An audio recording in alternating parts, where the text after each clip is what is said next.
सुप्रभात बच्चों, आज हम पढ़ेंगे संस्कृत रुचिरा तृतीयो भाग। ये अष्टम कक्षा की है। बच्चों, प्रथमः पाठः यानी कि पहला पाठ सुभाषितानि। बच्चों, सुभाषितानि दो शब्दों के मेल से बना है। सु का अर्थ होता है सुंदर मधुर और भाषित का अर्थ होता है वचन।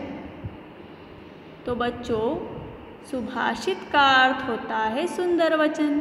यहाँ पे सुभाषितानि शब्द है बहुवचन, इसलिए हम इसे सुभाषितानि अर्थात सुंदर वचनों कहेंगे।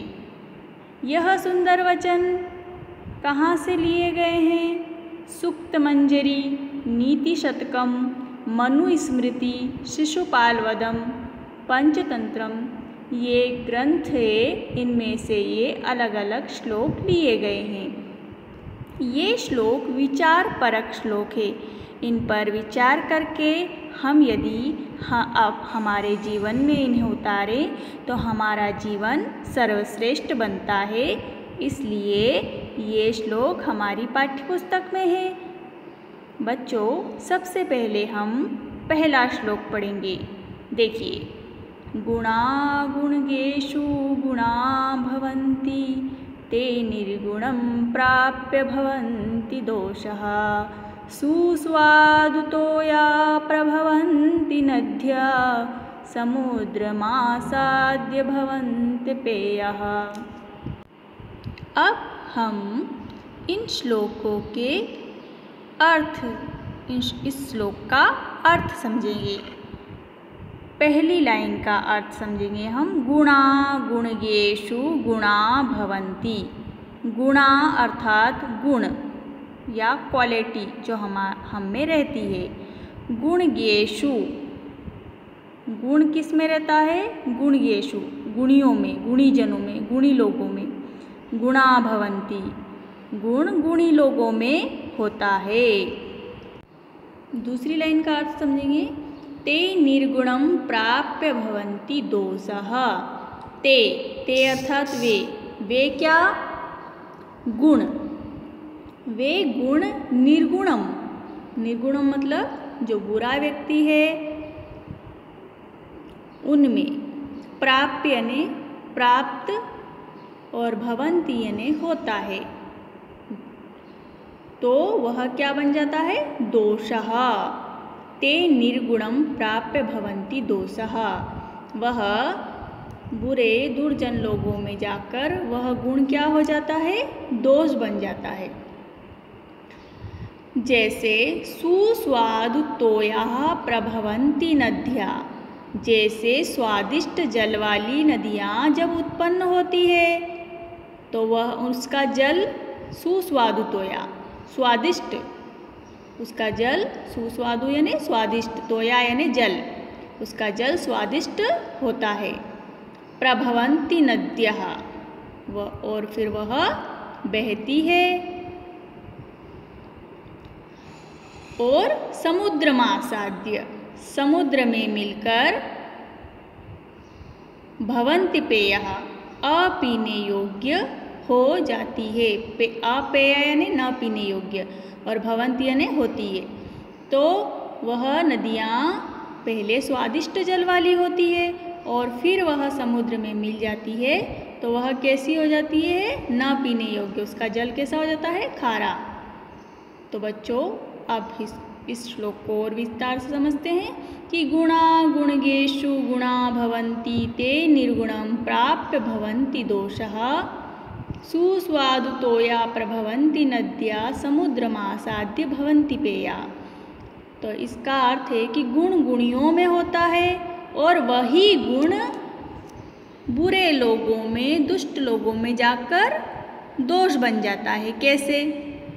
जैसे राम है, राम में बहुत सारे गुण हैं और रावण में भी बहुत सारे गुण हैं, परंतु राम ने अपने गुणों का उपयोग सत्कार्यों के लिए किया, लोगों की भलाई के लिए किया, तो उनके गुणों को हम उनके गुणों के अनुसार हम चलते हैं, उनके गुणों का हम अनुकरण करते हैं। लेकिन रावण के पास भी बहुत सारे गुण और शक्तियाँ थी, लेकिन उसने उसका क्या किया? दुरुपयोग किया। तो वही जो गुण थे वो उसके पास क्या हो गए? दोष बन गए। तो बच्चों, यदि कोई गुण है तो हम उसका सदुपयोग करते हैं, अच्छे कार्यों में उसका उपयोग करते हैं तो वह गुण कहलाता है। परंतु यदि बुरे कार्य में हम उसका उपयोग करते हैं तो वह क्या हो जाता है? वही गुण क्या हो जाता है? दोष बन जाता है। जैसे जब नदियाँ उत्पन्न होती है तो वह मीठे जल वाली होती है नदियाँ, और वह समुद्र में मिलकर कैसी हो जाती है? खारी।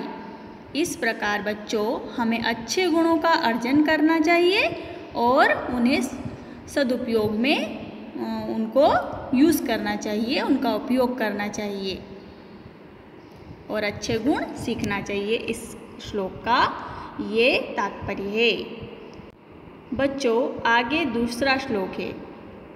साहित्य संगीत कला विहीना साक्षात् पशु पुच्छ विषाणहीना तृणं न खादनपि जीवमाना तदभाग्य ध्येयं परम पशूनाम।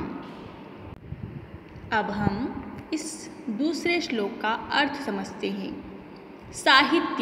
साहित्य में जितने भी सब्जेक्ट्स होते हैं, विषय होते हैं, वो आ जाते हैं। हर सब्जेक्ट का अपना अपना विषय है। हिंदी साहित्य है, साइंस में भी बहुत सारी नॉलेज है, मैथ्स में भी है। ऐसे सभी सब्जेक्ट में का अपना साहित्य होता है, लिटरेचर होता है। तो साहित्य यानी साहित्य का ज्ञान जिससे न हो। संगीत में नृत्य करना, वाद्य यंत्रों को बजाना, गाना गाना, ये सब साहित्य की श्रेणी में आते हैं। कला मतलब आर्ट, कोई भी हुनर, जैसे घर का निर्माण करना, फर्नीचर बनाना, या फिर कोई भी व्यवसाय, बिजनेस करना भी एक कला है। तो ये विहीन, इनसे रहित मतलब जिसको ना तो साहित्य का ज्ञान है, ना संगीत का ज्ञान है, ना कला का ज्ञान है, ना इनमें कोई रुचि रखता है, वो बिल्कुल नॉलेज नहीं है इन चीज़ों का, तो वह व्यक्ति कैसा है? साक्षात पशु पुच्छ विषाणहीना। वह साक्षात पशु है। वह क्या है? पशु है। कैसा पशु है वह? पुच्छ विषाणहीना, बिना पूँछ का और सींग का। पूँछ यानी पुच्छ यानी पूँछ, और विषाण यानी सींग, हीना यानी रहित। वो बिना पूँछ और सींग का साक्षात पशु है, जिसको इन चीज़ों का नॉलेज, ज्ञान नहीं है। तृणं न खादनपि जीवमानाः तदभाग्य ध्येयं परम पशूनाम।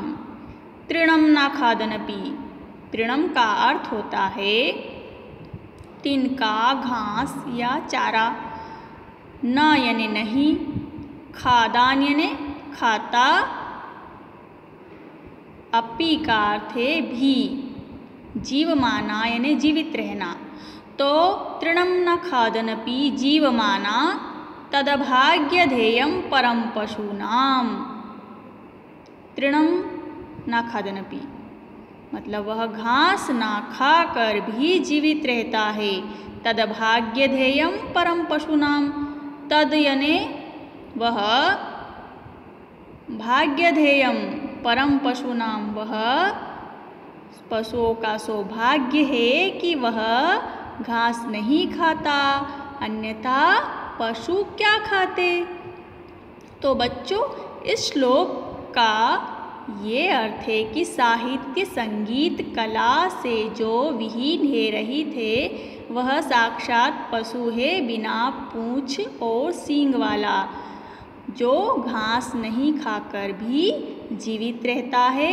यह पशुओं का सौभाग्य है कि वह घास नहीं खाता, अन्यथा पशु क्या खाते। तो बच्चों, इसका तात्पर्य यह है श्लोक का कि साहित्य का ज्ञान होना चाहिए, हमें संगीत का ज्ञान होना चाहिए और हमें कोई ना कोई हुनर आना चाहिए जिससे हम अपने जीवन का संचालन कर सकें। यदि ये चीज़ें हमारे जीवन में नहीं रहेगी, हमको किसी साहित्य को पढ़ने में भी इंटरेस्ट नहीं रहेगा, किसी संगीत जैसे नाचना गाना इन सब में भी हमारी रुचि नहीं रहेगी और कोई हुनर भी हमें नहीं आएगा, तो हमारा जीवन कैसा बोरियत भरा नहीं रहेगा। पशु कैसे करते हैं कि वो घास खा लेते हैं और बस बैठे रहते हैं, उन्हें किसी चीज़ से कोई मतलब नहीं, कोई उन्हें कुछ दे देता है तो वो उसको खा लेते हैं और वहीं गोबर वगैरह कर देते हैं।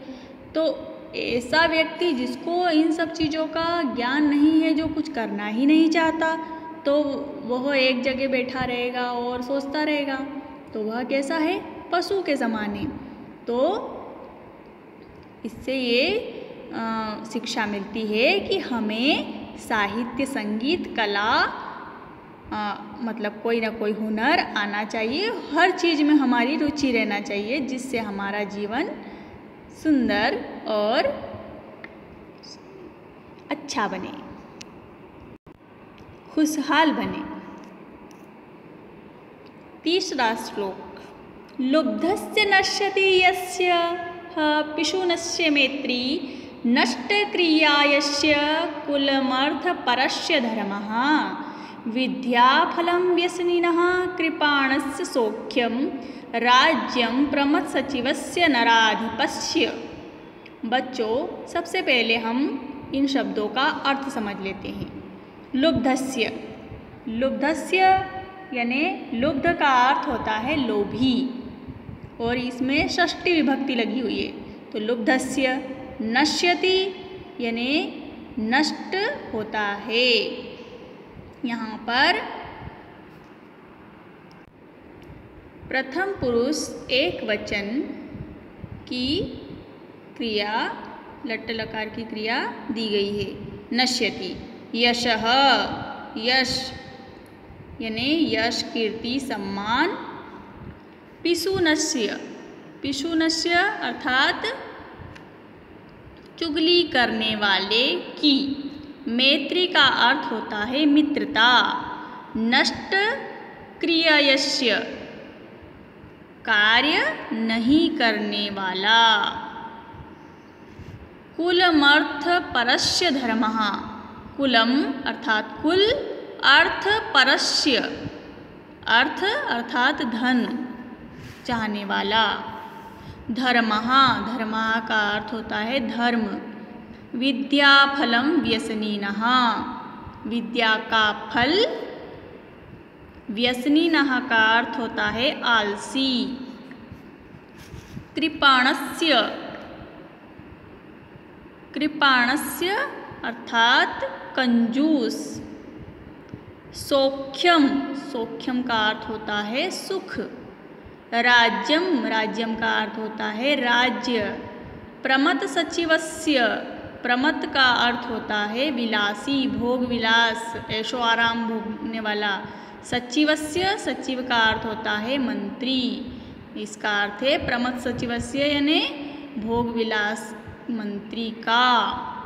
नराधिपस्य, नर का अर्थ होता है मनुष्य और अधिपस्य अधिप यानी के राजा, और इसमें षष्ठी विभक्ति है तो नराधिपस्य अर्थात राजा का। अब हम इस श्लोक का अर्थ विस्तार पूर्वक समझते हैं। लुब्धस्य नश्यति यस्य, यशः लोभी का यश नष्ट हो जाता है, क्योंकि यदि कोई भी व्यक्ति लोभ करेगा तो वह कोई किसी से भी मिलेगा तो उसे कुछ उसने दिया, कुछ भी दिया, तो वह क्या कहेगा कि मुझे और चाहिए, और देना, तो फिर उसका हमारे मन में उसके प्रति सम्मान रहेगा क्या उस व्यक्ति के प्रति? नहीं, हम तो कहेंगे ये तो बहुत लोभी है, तो उसका क्या हो जाएगा, यश नष्ट हो जाता है समाज में। पिशु नश्य मैत्री, जो व्यक्ति चुगली करता है, इधर की बात उधर और उधर की बात इधर करता है, जिसके मन में कोई बात रहती नहीं है, उसकी क्या नष्ट हो जाती है, नश्यति मैत्री, मित्रता नष्ट हो जाती। कोई भी उससे दोस्ती नहीं रखता, क्योंकि वो कोई भी बात यदि मित्र को हम सारे मन की बात बताते हैं ना, तो अगर कोई भी मन की बात उसे बताई तो वो दूसरों को जाकर बता देगा। तो ऐसे मित्र का क्या लाभ, तो कोई भी उससे मित्रता नहीं करेगा। तो पिशु नश्य मैत्री, जो चुगली करता है उसकी मित्रता नष्ट हो जाती है, अर्थात कोई भी उससे मित्रता नहीं करता है। नष्ट क्रियायस्य, जो जिसकी क्रिया नष्ट हो गई है, जो कोई भी कार्य नहीं करना चाहता, उसका क्रियायस्य, जो कोई भी कार्य नहीं करना चाहता, नष्ट कुलम, उसका कुल नष्ट हो जाता है। क्योंकि यदि वह कोई कार्य नहीं करेगा तो अपने परिवार का भरण पोषण कैसे करेगा, वह खुद का जीवन कैसे यापन करेगा। पहले तो वह अपना ही जीवन नहीं जी सकेगा और फिर उसके परिवार का जो जीवन है वो कैसे चलाएगा, क्योंकि वो कोई काम ही नहीं करेगा। तो फिर उसका परिवार क्या करेगा, उससे कट जाएगा और अपना अपना काम करेंगे और कोई भी उसके साथ रहना पसंद नहीं करेगा, या रहेगा भी सही तो उससे ऐसा अच्छा व्यवहार नहीं होगा, तो उसका कुल नष्ट हो जाता है। क्योंकि यदि हम कोई भी काम करते हैं, बिजनेस करते हैं, नौकरी करते हैं, तो उससे हमारा घर चलता है, और यदि हम कुछ भी काम नहीं करेंगे तो हमारा घर कैसे चलेगा, तो उसका कुल नष्ट हो जाता है। जो क्रिया नहीं करता, कोई काम नहीं करता, क्योंकि वह कोई काम नहीं करेगा तो वो भीख मांगेगा या इधर उधर बैठा रहेगा, फिर उसका परिवार आगे भी नहीं बढ़ेगा। फिर है अर्थपरस्य, कुलम के बाद है अर्थपरस्य, मतलब जो धन चाहता है, किसी भी प्रकार से धन आना चाहिए उसके पास, किसी भी प्रकार, कोई भी माध्यम हो, चोरी करके, डकैती करके, किसी का बुरा करके, किसी से छीन कर, कैसे भी उसके पास धन आना चाहिए, तो वो कोई भी कार्य करेगा, परंतु उसको पैसा चाहिए, पैसा कमाना है किसी भी तरीके से, तो उसका क्या हो जाएगा, धर्म नष्ट। क्योंकि यह बुरे कर्म करके धन कमाएगा तो उसका धर्म नष्ट हो जाएगा। जो संतोषी व्यक्ति रहता है वो थोड़े धन में ही संतुष्ट रहता है, वो जो काम कर रहा है उससे उसका परिवार का संचालन होता है, या अच्छे कार्य करके धन कमाता है, उसका बिजनेस आगे बढ़ता है तो उसे कोई दिक्कत नहीं होती, उसका धर्म नष्ट नहीं होता है, क्योंकि वह दूसरों की भलाई करके धन कमाता है। लेकिन जो बहुत ज़्यादा धन को चाहता है वो कैसे भी करके धन कमाएगा, और तो उसका धर्म क्या हो जाएगा, नष्ट हो जाएगा। विद्या फलम व्यसनिनः, जो व्यक्ति आलसी होता है उसका विद्या फल नष्ट हो जाएगा। जैसे आपने कोई श्लोक याद किया और फिर आपने उसको याद तो कर लिया, वो समझ में भी आ गया, लेकिन बहुत समय तक आलस के कारण उसे पढ़ा ही नहीं, या कौन पढ़े ऐसा सोच लिया, आलस कर लिया, तो वह आप भूल जाओगे, तो वो विद्या फल आपका नष्ट हो गया। कृपणस्य सौख्यम, कंजूस का सुख नष्ट हो जाता है, क्योंकि कंजूस व्यक्ति के पास बहुत सारा धन होता है, बहुत सारी वस्तुएं होती है, लेकिन वो उसका उपभोग नहीं करता है, उनको रखता है संभाल संभाल के कि ये बाद में काम आएगा, बाद में काम आएगा, कौन इसको यूज़ नहीं करना, ऐसा इसका उपयोग नहीं करना, तो वो कोई भी चीज़ उपयोग नहीं करेगा और धीरे धीरे वस्तुएं क्या हो जाएगी, नष्ट, और समय भी चला जाएगा सुख भोगने का। तो कंजूस का क्या होता है, सुख नष्ट हो जाता है। राज्यम प्रमथ सचिवस्य, जो प्रमथ सचिवस्य, जो भोग विलासी या ऐशो आराम, बहुत ज़्यादा ऐशो आराम करता है जो मंत्री, उसके राजा का नराधिपस्य, उसके राजा का राज्य नष्ट हो जाता है, क्योंकि वह मंत्री क्या करेगा, बस उसको ऐशो आराम करना है, फिजूल खर्चा करना है, और वो करता रहेगा, अपने राज्य की तरफ ध्यान ही नहीं देगा, तो फिर क्या होगा? उस राजा का राज्य नष्ट हो जाएगा। तो आया आपको समझ में? तो लुब्धस्य नश्यति यशः पिशुनस्य मैत्री नष्ट क्रिया यस्य कुलमर्थ परस्य धर्मः विद्याफलं व्यसनिनः कृपाणस्य सौख्यम राज्यम प्रमथसचिवस्य नराधिपस्य।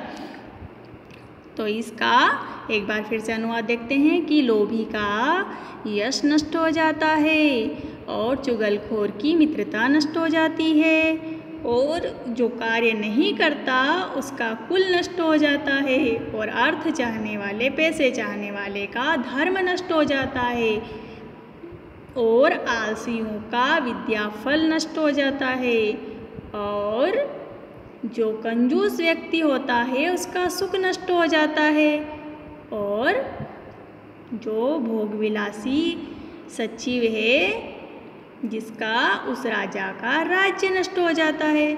तो बच्चों, इस श्लोक से हमें ये शिक्षा मिलती है कि लोभ नहीं करना चाहिए। अगर अधिक लोभ किया, लोभी हुए, तो समाज में मान सम्मान नहीं रहता है, इसलिए लोभ नहीं करना चाहिए। और चुगली भी नहीं करना चाहिए किसी की, क्योंकि सबको हमारा मित्र बना के रखना चाहिए, तो वो हमारे काम आएंगे और हमें मन को भी अच्छा लगेगा। और कार्य, कुछ ना कुछ कार्य हमको करते ही रहना चाहिए जिससे हमारे परिवार की ओर उन्नति हो। और अर्थपरस्य, हमको धन तो चाहना चाहिए परंतु वह हमें अच्छे काम करके प्राप्त हो जिससे हमारा धर्म भी बचा रहे और हमारे पास धन भी हो। विद्याफल, हमको आलस नहीं करना चाहिए और निरंतर पढ़ाई करते रहना चाहिए जिससे हमारा विद्याफल बना रहे। और कृपणस्य सौख्यम, तो हमें कृपण भी नहीं होना चाहिए, हमें कंजूस भी नहीं होना चाहिए, हमें सभी चीज़ें हमारे पास जो भी है उसका उपभोग करना चाहिए, अधिक भी नहीं करना चाहिए और कम भी नहीं करना चाहिए। जब जो चीज़ जिस वस्तु की हमें आवश्यकता हो उसका हमें उपभोग करना चाहिए। राज्यम प्रमथसचिवस्य, और हमें ऐसा भोगविलासी भी नहीं होना चाहिए कि फिजूल खर्चा कर रहे हैं, कर्ज लेकर हम अपने जो शौक़ हैं वो पूरे कर रहे हैं, तो इससे क्या होगा? एक दिन सब खत्म हो जाएगा। तो बच्चों, आपको समझ में आया इस श्लोक का अर्थ? आज के लिए इतना ही, धन्यवाद।